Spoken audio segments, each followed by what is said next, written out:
showing the example, which is what a leader should do. And at the end of the day, you contribute to change the world. So which interests is the EU pursuing in Africa and Nigeria? We are very transparent about our interests. What we are trying to do is to foster sustainable development, sustainable investments, opportunities and jobs, because our fundamental interest is the prosperity, the stability and the democracy in West Africa and in Nigeria. Why? Because we are neighbors and our destinies are intertwined. If things go wrong here in West Africa, it will have negative effects on Europe. And the opposite is also true. And these are good examples. And they manage to be successful countries because of their own merits, not because of international support. International assistance can just be an accelerator of domestically impulsed sustainable development through long-term good public policies. So the future of Nigeria lies in the hands of Nigerians, not of the EU or the international community. And I think what is very important for Nigeria in particular is to strive for more equality and to enhance and mobilize its domestic financial and human resources, which are great. And for this, education and research is key. And it's an investment in the future of a nation or an organization. It should be considered as such, as an investment, not as an expense. My second message is that one of the secrets for prosperity of a nation, and one of the secrets of the nation that have been more successful in their development, is to empower women and girls. The most prosperous countries in the world are also those where inequalities between women and men are the least, and which grant women a full space to participate in collective decisions and in socio-economic life. Because science has proven that mixed groups perform better than single-gender ones, be it in research teams, in classrooms, in companies. That's something that has been proven by many scientific experience. Artificial intelligence, and I think a few days ago we were hosting DITEX here, talking about artificial intelligence, robotics, biotechnology, quantum computing. These are not futuristic concepts. They are here, disrupting jobs, reshaping industries, and redefining what competitiveness means. Nigeria has millions of internet users, one of the highest in the world, yet the gap between connectivity and productivity remains wide. What is the other context that we are setting? We are part of the complex world of minerals and geopolitics. Across our continent today, minerals are not just commodities. They are strategic assets shaping the geopolitics of our time. The batteries that power electric cars, the chips that run your smartphones, the grids that sustain renewable energy, all depend on cobalt, lithium, copper, and rare earth. From the Great Lakes region to the Lobito corridor, we see how global competition is intensifying around these resources, and similar dynamics are emerging in West Africa.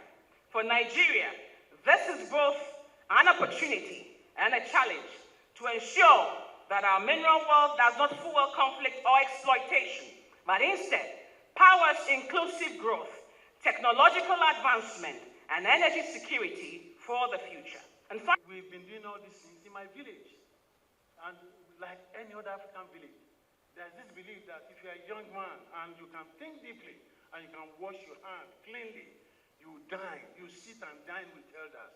What are they talking about? Strategic thinking, even though not codified. That's the essence of what they're saying. But unfortunately, we have to wait for somebody from outside. All our solutions must come from outside. Nobody will solve Nigeria's problem. We are the owner of the problem will be solved by us. Solution is not coming from anywhere. And next slide. Next. Sorry about the way it's coming.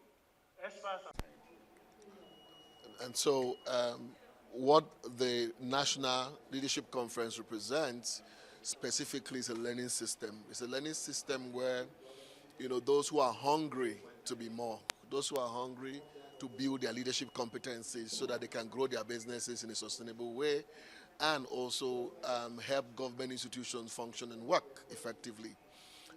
Today, you can see that the various messages that have been coming up is just the fact that there's a need, huge demand for leadership development across the country. And the only way Nigeria can make progress is that Nigeria must take the responsibility of doing everything necessary to encourage citizens to grow their leadership capital, to grow their leadership competencies, so that Nigerians can fix Nigerians' problem. What it means is that the world is not going to fix our problem. Our problem is going to be fixed by Nigerians, and for Nigerians' problem to be fixed, you need leaders, critical mass of leaders in private sector and public sector who are creative, who are visionary, who have a sense of duty and commitment to make a big difference for our great country. Nations of the world that have made great progress, there are nations of the world that have been able to invest heavily in the leadership capital of their citizens. And so if we have leaders who can think in a visionary way, leaders who are focused about the concept of service being not about self, but about others. Leaders who can focus in generating value in the marketplace.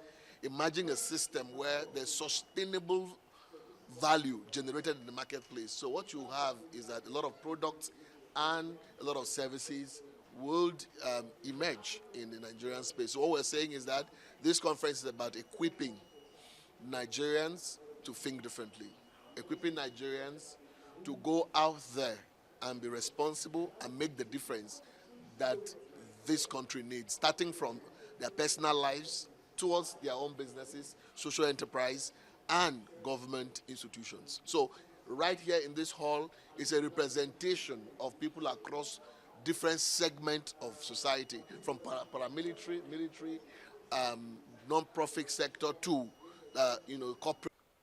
There is two components of failure. We call it internal or personal expectations, perspective. What it means is you thinking by now you shall be married, have 5 children like your fellow nigger had. You start comparing yourself. The shoe you are wearing is not Gucci like Mike is holding. Those are your personal expectation failure, which you didn't meet. When you say you're supposed to, that's the measurement of failure on perception. And it's relative. Where you think you failed, other people might be aspiring to get to that level. So there is no strict definition of a failure, what it is. It is where you perceived it. There's another component which we will look at, what we call external or outside expectation perspective. Your family, your age group, your classmate, society, the school you went to, your community, or your ecosystem. What expectation they expected from you, you've not been able to meet those things. So those things are very, very important. What do you think about yourself? Or what do other people think about you? The major thing is things we are going to look at in the next side of the conversation. I want the IT people to play a very small clip which we will use to complete our narration. While you are playing that, it's going to give us a perspective of what you should expect, what you should be interested in. If people call you a failure, are you going to be accepted a failure? In 1993, I was called a failure. But that's what you call me, but that's not what I want to be answered about. This is not coming.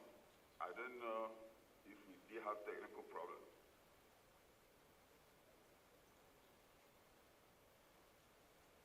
However, if it's not coming, anywhere it comes, we will go back and talk about it. The issue on the video is what General Gaba said today, which is growth growth catalyst is mostly strategy. That is what is involved. You know, you can't go from where you are to where you are going if you don't have strategy. If you don't